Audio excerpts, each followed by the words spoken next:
É isso que eu vou falar contigo.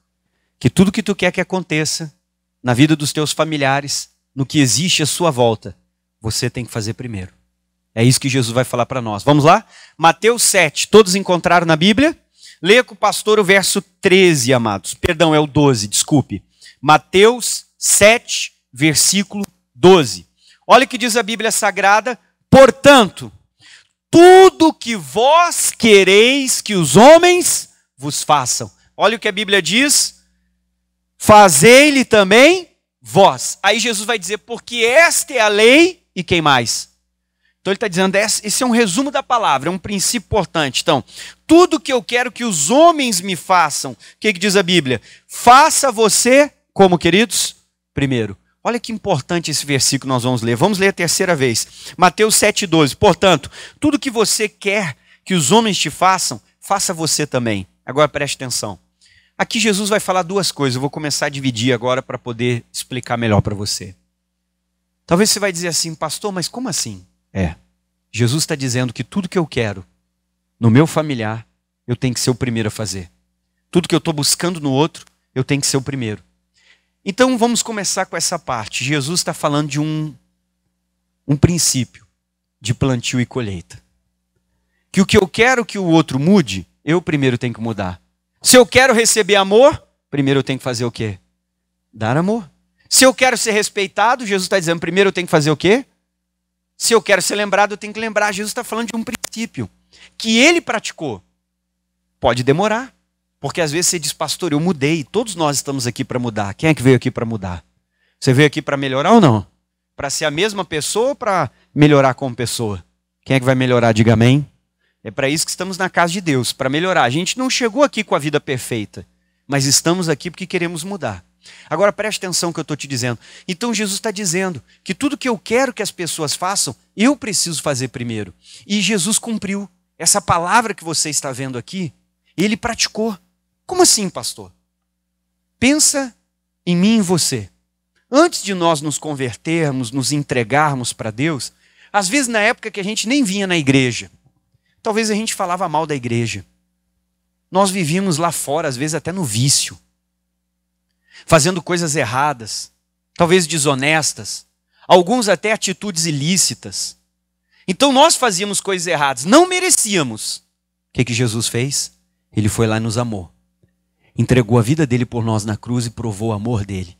E nós às vezes continuamos errados, continuamos fazendo tantas coisas. Tem gente que até debochava da igreja, essas igrejas dos crentes, tudo louco, dando dinheiro para o pastor.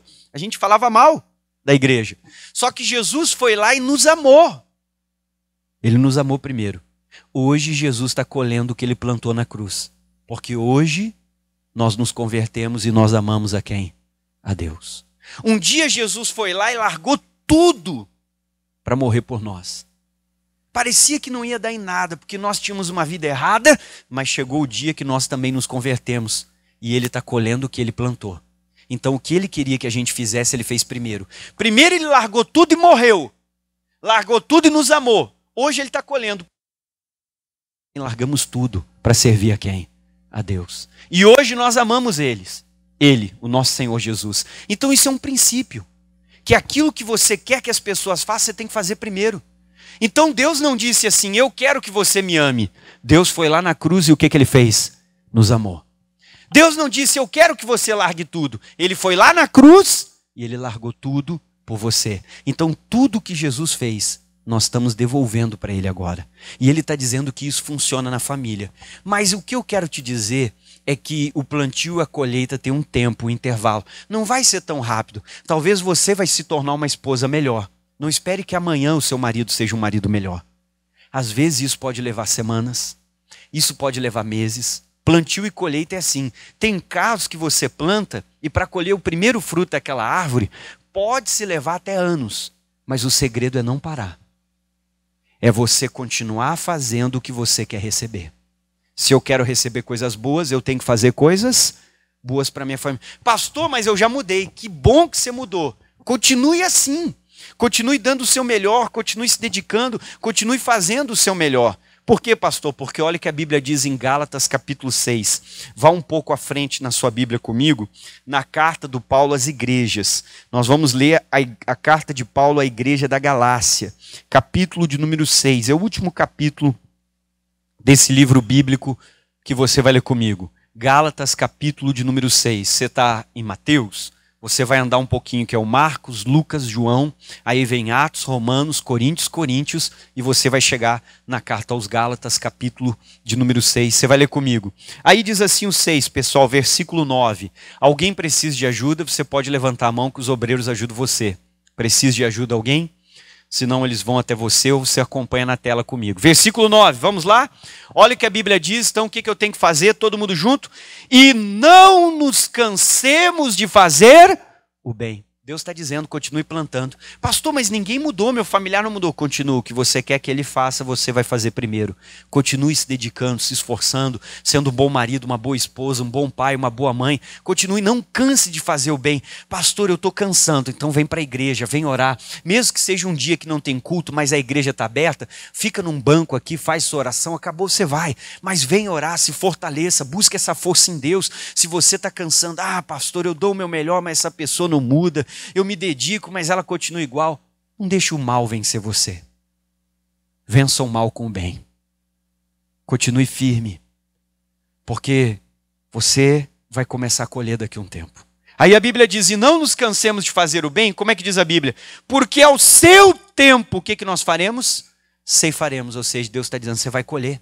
Só que você não pode cansar, você não pode parar de fazer o que você quer receber. O que eu quero que os homens me façam, eu tenho que fazer primeiro. Continue, não canse, vai ter o tempo da colheita. Aí diz a última parte do 9, como é que diz? É uma advertência para nós. Se não houvermos o que, queridos? E esse é o grande trabalho do inimigo, cansar você. Tentar te dizer que tudo que tu está fazendo pelo teu marido não está adiantando porque ele não está mudando. O diabo quer que você olhe para o agora e ele quer que você lembre do ontem, porque ele não quer que você olhe para o futuro. E o futuro é a mudança da sua casa. Ele quer que você foque nas coisas que estão acontecendo nesse momento, que aconteceram no passado. Porque ele não quer que você veja o que vai acontecer lá na frente. Porque se você continuar fazendo por eles, você vai receber de volta. Se você continuar fazendo bem, você vai colher a transformação da sua casa. Então eu preciso continuar. Primeiro ponto do texto que a gente leu de Mateus 7, versículo 12, Jesus está falando de plantio e colheita. O que eu quero que os homens me façam, eu vou fazer primeiro. Eu vou fazer o bem, eu vou dar amor se eu quero receber amor, eu vou respeitar para que eu seja respeitado, eu vou fazer o meu melhor para que eu possa. Talvez você vai me dizer, pastor, mas eu estou sem vontade. Pastor, eu estou cansado, eu não sei se eu vou fazer, eu estou sem vontade de fazer. Calma, alguém precisa quebrar o ciclo ruim dentro dessa casa com uma atitude diferente. Alguém precisa quebrar esse ciclo. Alguém tem que começar a fazer pelo outro que está esperando receber. Alguém vai ter que fazer. Você sabe que a gente vive dizendo assim, eu quero que a minha família mude. Só que às vezes nós não mudamos. O que eu quero que o outro faça, quem é que tem que fazer primeiro? Eu. Então você tem que focar nisso. Deus, eu quero mudar. Porque quando você começa a mudar, a sua família vai começar a ser transformada. Porque a sua atitude vai moldando eles. O seu comportamento vai influenciar. Às vezes a gente quer que eles mudem. Eu vou te dar um exemplo. Agora vamos para a segunda parte que eu quero falar com você. Outra coisa, nós somos muito bons em cobrar. Nós somos ótimos, excelentes em cobrar os familiares. Só que deixa eu te explicar. Não tente colher o que você nunca plantou. Você pode olhar para o quintal. Quem é que tem um pátio aí, um quintal nos fundos? Diga glória a Deus. Aí se você olhar para o seu quintal, ele está cheio de mato. Você pode ficar bravo. Que é isso? Só tem mato nesse quintal. Cadê o pé de melancia? Cadê os pés de alface, couve? Meu Deus, não tem uma laranjeira aqui nesse quintal? Mas claro que não vai ter. Eu quero colher o que eu nunca cuidei do quintal. Eu deixei o mato crescer. Às vezes a gente quer colher nas pessoas o que nós não plantamos. Então, às vezes, nós somos bons em cobrar o familiar coisas que não plantamos. Se você está plantando, continue se dedicando, porque Deus vai te dar vitória. Não canse. Mas às vezes a gente quer colher o que a gente não plantou na vida do familiar, no casamento. Por exemplo, o marido chega, pastora, minha esposa está fria, não sei, minha esposa está assim. Tá bom, irmão, mas deixa eu fazer uma pergunta. Você leva ela para sair? Você abraça a sua esposa? Você elogia ela? Você lembra dela ou só lembra dela de noite? Você tem que lembrar dela o dia inteiro. De manhã cedo, quando você acordar, não saia de casa sem dar um abraço, um beijo, um bom dia, ficar uns 5 minutos com ela. Amém? Às vezes perguntar para ela, você não quer uma massagem, você está cansada, acordou bem? Mas o cara não faz nada. E o cara quer colher. A gente não pode colher o que não planta. O cara não leva um café na cama. Amém? Dá uma cotovelada no teu marido e diga, pega a dica. Amém, irmão? Olha o pastor, preste atenção. O cara não planta e ele quer o quê, pessoal? Ele quer colher? Quem está entendendo, diga amém. Quando você chega em casa, você dedica um tempo só para ouvir ela? Porque ela tem quase 3.000 palavras para conversar. E às vezes a pessoa não... Irmão, você tem que plantar, irmão. Nós somos bons em cobrar. Aí a gente diz, ninguém me ajuda. Ai, pastor, ninguém faz nada nessa casa. Ai, pastor, ninguém lembra de mim. Tá, e nós? O que eu quero que os outros me façam, eu tenho que fazer? O cara só fica no celular, só fica na rede social, não manda uma mensagem, não traz um presente, não leva a mulher para sair. Amém? Ela está toda arranhada, lascada, o cabelo já está ficando branco. Ele não leva ela nem para chapeação e pintura. Quem não planta, não colhe, irmão. Se o carro está lascado, você já manda arrumar, mas então arruma a tua mulher. Ela é mais importante que o carro. Ou seja, eu não planto, eu quero colher. É a mesma coisa os filhos, irmãos. Eu estou plantando nos meus filhos, eu estou dedicando tempo, dedicando meus momentos. Você sai sozinho com cada filho, você conversa, você senta no chão para brincar se eles são pequenos. Não, irmão, às vezes é tudo nas costas da esposa. Nós somos bons em cobrar. Essa mulher, esse homem, não sei o quê. Eu vou te dar um exemplo de igreja, para você entender como a gente é bom em cobrar o que não faz. Aí você transfere esse exemplo para a família. A pessoa começa a vir na igreja e daqui a pouco ela chega, pastor Luiz, estou saindo da igreja. Eu vou perguntar à pessoa, por que você está saindo? Porque eu fiquei doente no hospital e ninguém foi orar por mim, pastor. Deixa eu te perguntar uma coisa, querido. Quando tu estava saudável, às vezes tu tirou 30 dias de férias. Quando que você chegou para mim depois do culto e disse, pastor, eu quero ir com um grupo de evangelismo no hospital, dedicar 30 minutos do meu tempo e orar por alguém que está doente? A pessoa nunca foi orar por ninguém, mas ela quer que todo mundo ore por quem? Por ela. Você viu como a gente quer colher o que nunca plantou? Pastor, eu vou sair da igreja. Por que, irmão, que você está saindo da igreja? Porque eu fiquei uns dias sem vir e ninguém bateu na minha porta lá para ir atrás de mim. Deixa eu te fazer uma pergunta. Às vezes, você viu um irmão sair da igreja e você sabia onde ele morava. Às vezes passava de carro ou de ônibus pela casa da pessoa, até de a pé pela casa da pessoa. Quantas vezes tu bateu na porta dela e convidou ela para voltar? Às vezes tu nunca foi atrás de ninguém, mas quer que todo mundo vá atrás de você. Mas eu estou saindo. Olha, você está errado, porque a pessoa quer colher o que ela nunca... Pastor, mas nunca me mandaram uma mensagem. Deixa eu te fazer uma pergunta. Quando que você pegou o teu telefone, mandou uma mensagem para o obreiro, que você veio 2, 3 reuniões, você não viu o obreiro, e você mandou uma mensagem, ô obreiro, tudo bem? Como é que você está? Faz 3 reuniões que eu não te vejo, está tudo bem contigo? Mas para mim nunca mandaram. Mas às vezes a gente nunca mandou para ninguém. Às vezes a gente quer colher o que nunca...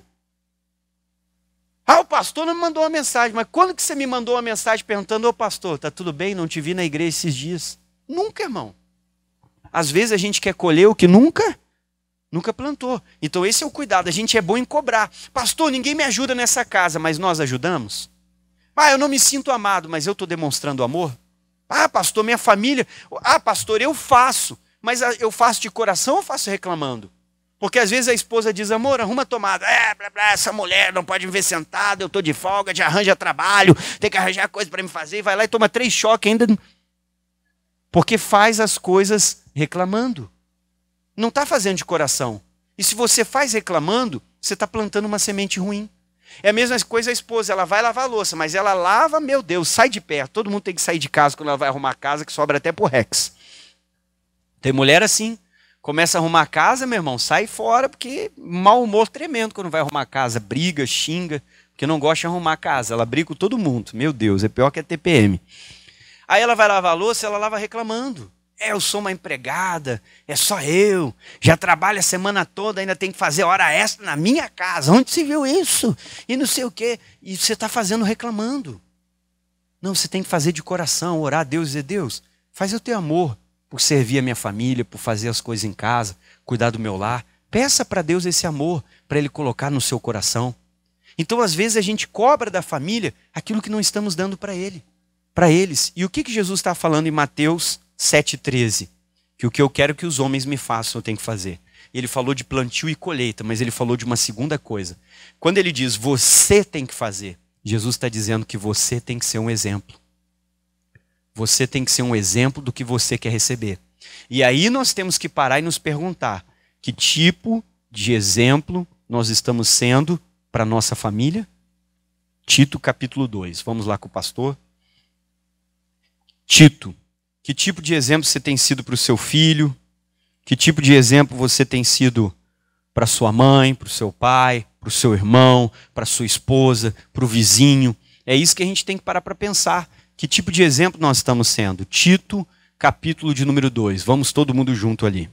Com o pastor agora na carta de Paulo a Tito. Tito, capítulo 2. Vamos juntos? Quem achou, diga glória a Deus. Podemos ler? Se você precisar de ajuda, chama os obreiros. Tito, carta de Paulo a Tito, capítulo 2. Então Jesus está dizendo que você tem que ser um exemplo. Um exemplo para o seu colega, um exemplo para o seu familiar. Um exemplo para essa pessoa, você tem que ser um exemplo para ela. Tito, capítulo de número 2. Podemos ler? Olha com o pastor o que diz a Bíblia, queridos. Diz assim, ó. Em tudo te dá por exemplo. Por exemplo do que, queridos? De boas obras. Você achou? Quem achou, diga amém. Tem alguém que precisa de ajuda? Tito 2,7. Leia comigo, vamos lá. Em tudo te dá por exemplo de boas obras. Então eu tenho que ser um exemplo de boas obras, de comportamento. Já vou falar com você sobre os pontos importantes. Nós temos que nos dar como um exemplo para o familiar, para aquele colega, para os filhos, para aquele vizinho. Eu preciso ser um exemplo. Em todas as coisas, não só nos momentos bons, mas até nos momentos ruins. Você pode ser um exemplo para o seu familiar. Às vezes você pegou um diagnóstico, apareceu uma doença, mas você continua na fé, você vem na igreja, ora. Pô, seus filhos, seu esposo, sua esposa, seus familiares olham e dizem, olha só meu pai, minha mãe, minha avó, não sei quem. Ah, que pessoa, hein? Está passando por uma luta, mas não deixa de buscar, está numa fé, não reclama, só agradece. Temos que ser um exemplo para a família. A gente precisa ser esse exemplo. Agora continue, em tudo te dá por exemplo de boas obras. E aonde mais? Na doutrina. Pastor, o que é doutrina? Doutrina é a palavra de Deus. Eu tenho que ser um exemplo de um cristão que segue a palavra. Um cristão fiel. O que eu tenho que ser? Mostra gravidade, incorrupção e o que mais? Sinceridade. Você não se corrompe. Se o meu familiar está certo, está certo. Se ele está errado, está errado. Só que às vezes a gente não é assim. Você passa a mão na cabeça do familiar quando ele faz coisas erradas. Não pode. Você tem que mostrar que na palavra de Deus você fica com a palavra. O familiar pede para mentir. O crente vai lá e mente. Não deveria. Você tem que ficar na palavra e dizer para o seu familiar, eu não posso mentir, eu sou de Deus. Aí chega o seu familiar e diz, eu vou posar com a namorada no quarto. Não, não pode, minha casa é de Deus. Eu vou beber. Não, na minha casa não, porque nós servimos a quem? A Deus. Você tem que mostrar que você é de Deus, mostrar para a sua família a palavra. A pessoa foi reclamar de não sei quem, fala, não é para falar mal não, você está errado nisso aqui. Ficar na palavra, irmão. Você tem que ser esse crente firme. Hoje mesmo eu tive o testemunho de uma irmã aqui, que você acha poucos crentes que fazem o que ela faz. Ela tem um comércio, vende diversas coisas lá, mas sabe, você pode ir no comércio dela, não tem bebida e não tem cigarro, porque ela é cristã. Agora tem muito crente que se ele botar um comércio, a primeira coisa é bebida e cigarro. Ela disse que foi uma pessoa lá pedir bebida, e ela disse, não, aqui eu não tenho bebida. E ele era desviado da igreja, ela até evangelizou ele, amém? Para ele voltar. E ela realmente está firme, mostrando que na palavra ela é sincera e Deus abençoa. Agora continua o versículo 8. Como é que tem que ser a sua linguagem, amados? Leiam comigo o versículo 8. Linguagem o quê? Sã. Ô irmão, essa coisa de palavrão, palavra de baixo calão, de nível muito baixo, você tem que cuidar disso aí. Às vezes na casa da pessoa é desgraçado, miserável, satanás, demônio ou inferno. Não, irmão. E às vezes disso para pior. Só palavrão. Nós somos de Deus, tem que ter uma mudança, você tem que ser um exemplo para a sua família. Daqui uns dias o seu filho pequeno manda você calar a boca. Pastor, que é isso? Eu não ensinei meu filho a falar calar a boca. Irmão, seus filhos seguem o seu exemplo. Eles veem o que você faz. As suas palavras tocam, mas é o seu exemplo que convence. Você chega para o filho e diz: filho, tu não pode beber, mas você bebe. Irmão, inconscientemente você está abrindo o caminho, ensinando para ele os vícios. E às vezes ele pode entrar num vício pior do que o álcool, o cigarro, numa droga ilícita. Ai, pastor, mas eu disse que ele não... Mas você disse, mas não fazia. E eles não seguem o que a gente fala, eles seguem o que nós fazemos. É assim que seus filhos aprendem. Ah, mas eu não ensinei ele a bater na esposa, mas quando tu batia na mãe dele, ele viu. Ela viu. E às vezes ela cresceu dentro de um lar onde a mãe é agredida. Essa moça vai casar com alguém, vai ser agredida e ela vai achar que ela merece, que é assim mesmo, porque ela cresceu num lar assim. Isso está errado, irmão. Nós não podemos ser assim, a gente tem que ser um exemplo. Linguagem sã continua. Irrepreensível para que o adversário se envergonhe e não tenha nenhum mal que dizer de quem? De nós. Agora vamos lá, versículo 7. Em tudo te dá pelo que, queridos? Por exemplo. Que exemplo de marido ou esposa você tem sido? Para o seu cônjuge, para os filhos. Porque o padrão de casamento que os teus filhos estão vendo, você e a sua esposa serem, é o padrão que eles vão levar para dentro da casa deles. É difícil a pessoa ser diferente do que ela viu dentro de casa. A não ser que ela encontre Jesus, a não ser que ela seja influenciada por outras pessoas para mudar. Senão você leva o padrão de dentro da sua casa. Pode ver, você casa com a jovem, às vezes ela não arruma a casa, ela não faz nada. Não sabe nem fritar um ovo. Você, puxa vida, casei com ela. Casamento não é apenas um amor, você tem que ter umas combinações antes, porque o banheiro não fica limpo sozinho. Ou o banheiro se auto-limpa na sua casa. Não. Tem que ter algumas combinações importantes antes de casar, porque o banheiro não fica limpo sozinho. A cama, ela não fica arrumadinha. Na sua casa tinha um passe de mágica. Tu acordava, jogava tudo para o chão, quando você chegava estava arrumadinho. Por quê, pastor? Porque você tinha uma mãe que ela arrumava. Mas na vida, sua esposa não vai ser sua mãe. Amém? Às vezes tem cara que casa com a mulher dele e quer que ela seja a mãe dele. Isso está errado. E tem que ter combinação. Aí a moça não arruma. Por que ela é assim, pastor? Porque na casa dela não fazia nada. Ela só vai repetir o comportamento que ela aprendeu. Vai dar um choque no começo. Às vezes quase pegar fogo. Mas vão ter que se entender e se acertar. Agora tem aquela moça que o rapaz casou. Ele não precisa falar nada. Ela faz tudo, irmão. Ela já faz comida, ela arruma. Porque na casa dela ela já... Então você leva esse padrão para dentro do casamento. E a pergunta é: que exemplo estamos sendo?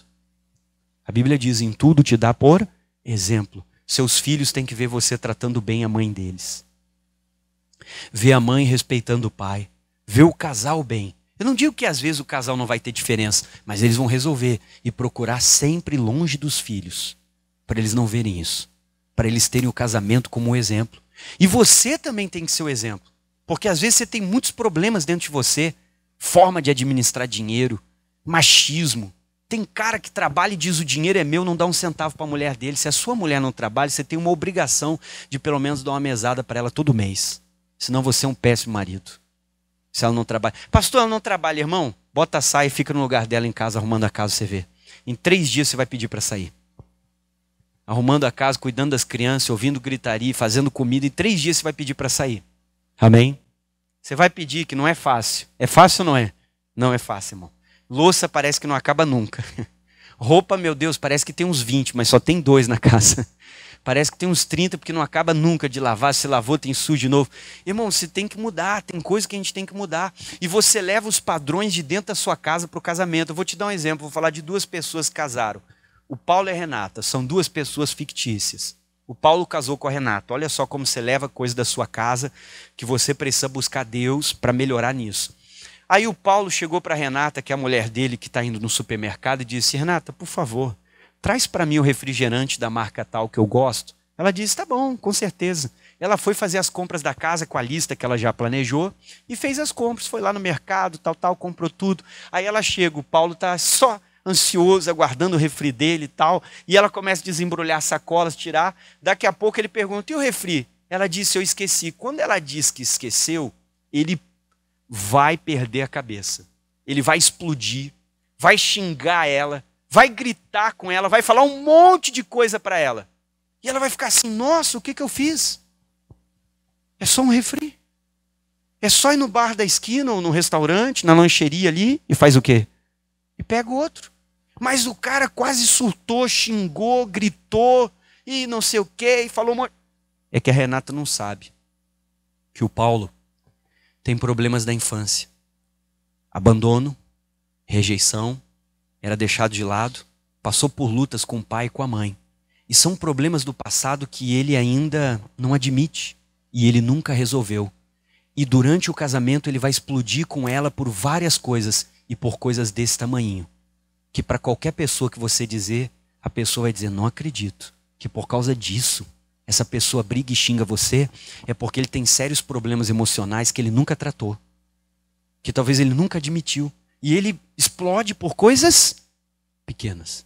Isso são problemas do passado, que ele sofreu na infância e que ele nunca resolveu. Você tem que ser um exemplo. Principalmente se você tem filhos. Quem tem filhos, diga amém. Você vai ter que ser um exemplo para eles. Por quê, pastor? Leia comigo o 7, como é que diz? Em tudo te dá por exemplo de boas. Pastor, o que o Paulo vai ter que fazer? Ou ele busca a Deus e consegue resolver isso com a fé, com a palavra, na oração, ou ele vai no psicólogo. Porque senão ele vai atrapalhar o casamento dele quase que para sempre. Explodindo. E eu podia ficar te dando vários exemplos de problemas que as pessoas têm da infância. Problema de ser controlador no dinheiro, de ser muito obsessivo. Vários problemas de brigar por qualquer coisa. Tudo isso são problemas psicológicos que a pessoa tem e nunca tratou. E precisa. Agora, se você tem filhos, a pergunta é que exemplo de pai e mãe estamos sendo para os filhos? Ainda mais se seus filhos são pequenos. Você forma o caráter deles até os 6 anos. Ali você formou, depois dali você só influencia as mudanças. E a pessoa muda se ela quer, porque ela já começa a ter consciência do certo e errado, e do bem e do mal. E agora, que exemplo nós estamos sendo para os nossos filhos? Porque eles vão levar a administração financeira que eles viram dentro de casa. Por isso que a Bíblia diz, em tudo te dá por exemplo. O que eu quero que os homens me façam, eu tenho que fazer primeiro. Então eu preciso ser o exemplo de pai, de mãe, para eles, passar bons padrões, procurar fazer o seu melhor possível. Então a gente tem que se perguntar que exemplo de empregado, você que trabalha assalariado, ou você que é o dono do negócio, que exemplo de patrão nós somos para os colegas. Porque às vezes o crente é o pior exemplo dentro do emprego. Chega atrasado, só bota atestado, vive reclamando e trabalha meia boca empurrando com a barriga. E depois chega para os outros, vamos na igreja domingo? Eles olham, se é para ser que nem esse crente, eu não vou. Porque o crente dá um mau testemunho como empregado. A gente deveria ser o mais dedicado, o mais esforçado. O que chega antes, sai depois, o que se doa. Como patrão, você tem que reconhecer o direito do seu empregado. Elogiar o seu empregado, às vezes até abençoar a vida daquela pessoa. Porque ela está produzindo para você. Eu sei que tem um contrato, tem um salário, mas às vezes abençoa ela, irmão. Isso fideliza ela. Só que às vezes o patrão crente é o pior. Ele não paga direito. Está errado, irmão. Lê de novo o 7. Em tudo te dá por exemplo de boas obras. Que exemplo de vizinho você é? Você é um bom vizinho? Pastor, lá já apelidaram a nossa casa. É a casa do gritão. Não é a casa do cristão, é do gritão. Por quê, pastor? Porque é uma loucura a sua casa. O vizinho só ouve, fulano! Vem aqui! Aonde tu tá? Vem agora! Aí o outro grita lá do quarto, não posso! Já vou! Não, mas vem agora! E um tá na sala, outro tá no quarto. Irmão, a gritaria é a sua casa, irmão. Isso é um mau testemunho para a rua, para os vizinhos. É uma mania errada. Está dando mau testemunho. Nossa casa não deveria ser assim. Às vezes, ou é a casa do som alto, o crente bota o volume do som dele no 500. Pastor, eu quero ganhar meus vizinhos para Jesus, mas desse jeito você não ganha ninguém. Você não pode ser um crente louco. Você tem que ser um crente centrado, irmão. Tem muita gente que não quer vir para a igreja por causa dos crentes. Mas a igreja não ensinou eles a ser assim. Eu tinha uma vizinha, eu morava no último andar do edifício, e ela morava no térreo. Irmão, ela ligava o som no 500. Ela tinha um som para fazer culto para 50 mil pessoas, mas morava só ela na casa. Eu ouvia lá do último andar e a voz dela era de taquara rachada ainda.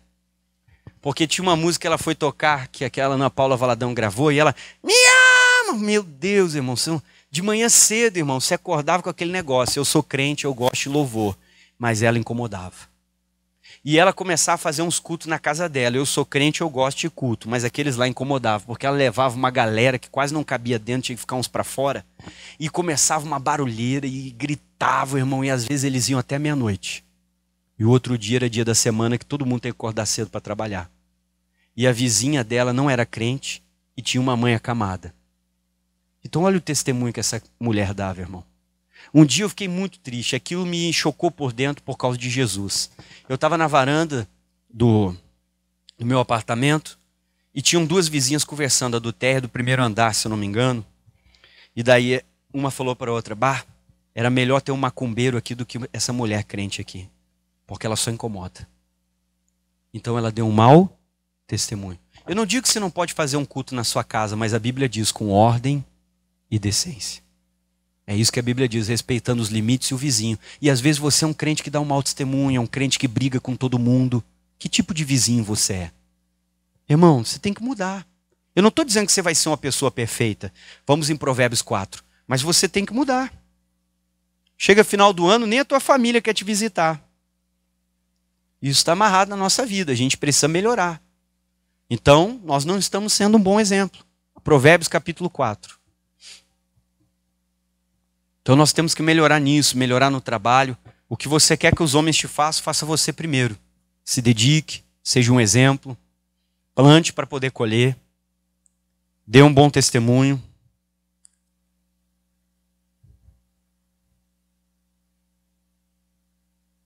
Vamos lá, Provérbios capítulo 4. Eu não estou dizendo que você tem que ser uma pessoa perfeita.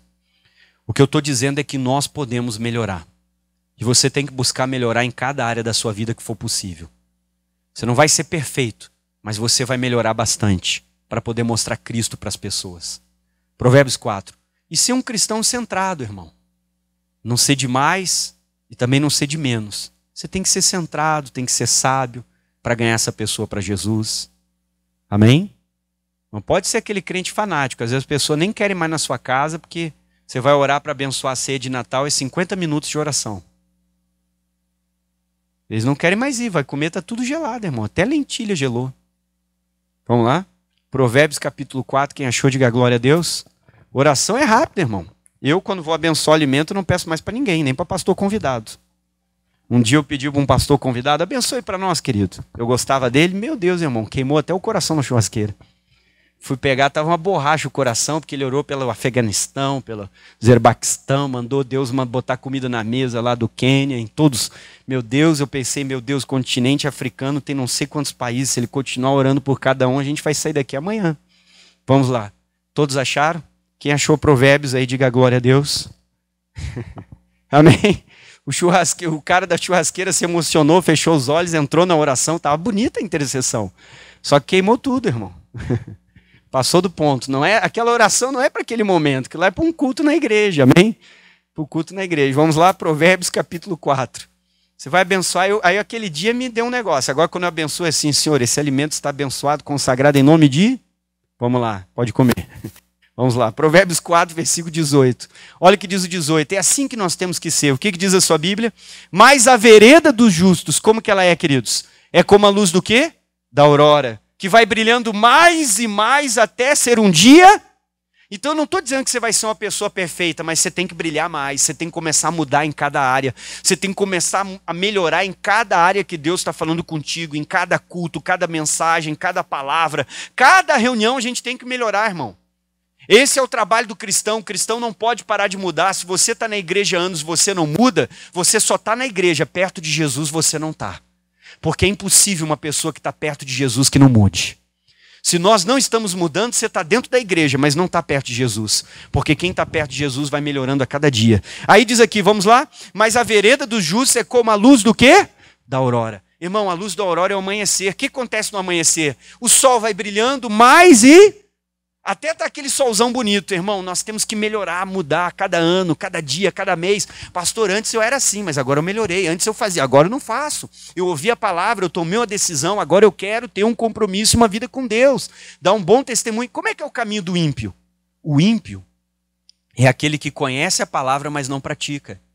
É aquele que vai ouvir o que o pastor prega, mas entra no ouvido e sai onde? A pessoa não bota em prática. Olha o 19, lê com o pastor o 19. Vamos lá? O caminho dos ímpios é como o quê, queridos? A escuridão. Ou seja, a pessoa não tem visão do que é certo, do que é errado. Ela acha que pode fazer o que ela quiser. O que mais? E nem conhecem aquilo em que eles tropeçam. A pessoa faz as coisas erradas e ela não se sente mal. Ela nem sente que ela está tropeçando, que ela está saindo da palavra, deixando a presença de Deus. O nosso caminho não pode ser assim. Volta para o 18. Mas a vereda dos justos é como a luz do quê? E é assim que Deus quer que você seja. Eu não estou dizendo que você vai ser perfeito, mas eu estou dizendo que Deus espera que você melhore. Deus espera que você mude. A cada mensagem, a cada culto, a cada palavra. E essa mensagem hoje é para refletir. Bota aí mais para nós, para facilitar. Mateus 7, versículo 12 de novo. Olha o que a palavra diz, aonde começamos. Portanto, tudo o que vós quereis que os homens vos façam. O que diz a Bíblia? Fazei-lhe também o que eu espero da minha família. Eu tenho que fazer primeiro. Comece a entregar aquilo que você quer receber. E não desista. Mesmo que pareça que o seu familiar não está mudando, se você continuar fazendo, você vai começar a ver essa pessoa mudar, os seus hábitos, seus comportamentos vão influenciar essa pessoa. Quem está entendendo, diga amém. Quando você casa, a pessoa que você casa é completamente diferente, mas você vai influenciando essa pessoa para que ela mude. E ela vai melhorando. Por exemplo, quando eu casei, a minha esposa me influenciou em muitas coisas na minha vida. Me influenciou em muitas coisas. Por exemplo, eu não comemorava meu aniversário, irmão, porque eu tive uma infância um pouco dolorida. Com 2 anos, o meu avô botou eu e a minha mãe para fora de casa, a gente teve que ir para a rua. E eu tinha 2 anos, mas eu me lembro dessa memória. Atrás de mim tinha uma porta azul de madeira mal pintada, era meio de tijolo assim, e era uma abertura que ele estava terminando, e a gente foi colocado. Então eu passei uma vida um pouco difícil. Quando eu casei, irmão, eu não sentava na mesa, porque não tinha mesa, né, querido? Aí eu comecei a aprender com ela, que ela sentava na mesa, ela comemorava aniversário, todo aniversário era uma festa. E assim nós fomos melhorando, mas eu também criei hábitos. Por exemplo, a minha esposa deixava portas e gavetas abertas. E um dia eu aprendi que não adiantava ficar falando, que eu já tinha falado. E o que eu comecei a fazer? Sem reclamar. Todas as vezes que tinha uma gaveta aberta, o que eu fazia? Fechava. Toda vez que tinha uma porta aberta, o que eu fazia? Esses dias eu deixei a porta aberta sem querer. E deitei. Ela perguntou, tu não vai fechar essa porta? Tu vai deixar aberta? Ou seja, eu vi, olha, ela pegou o hábito, amém? E você não pode desistir, porque o seu cônjuge com o tempo vai começar a fazer o quê? A mudar. Na minha casa, é eu que espremo a pasta de dente para a ponta. E eu sei que eu casei com uma mulher, quando ela pegar, ela bota tudo para baixo. Ela pega toda a pasta de dente e bota para o fundo. Quando eu chego, o que eu tenho que fazer? Empurrar. Quem é que empurra a pasta de dente aí? Diga amém. Olha aí, viu? Você tem um ministério, meu irmão. Tá bom? Deus te deu. E o casamento vai ser assim, só que você tem que continuar fazendo o bem sem cansar. Porque ao longo do tempo, você vai influenciando essa pessoa, ela vai mudando, você vai orando e você vai colher o bem. A mudança que você deseja, ela tem que começar por você. Porque às vezes você olha, eu quero que o meu familiar mude, mas você tem que mudar. Eu quero que o meu familiar pense, Deus, eu tenho que começar a fazer isso. Porque você influencia a sua família pelo exemplo que você dá. Plante na vida deles, mas principalmente, seja o exemplo que eles precisam. O seu filho tem que olhar e dizer, eu quero ser igual ao meu pai. Vamos ficar de pé. Olá para você que está acompanhando esse vídeo aí no meu canal. Olha, seja bem-vindo. Se você não é inscrito, se inscreva. Ative o sininho para você receber todas as mensagens. É um prazer ter você. E se você puder nos ajudar compartilhando as mensagens desse canal, nós vamos alcançar mais pessoas. Que Deus te abençoe. Um abraço.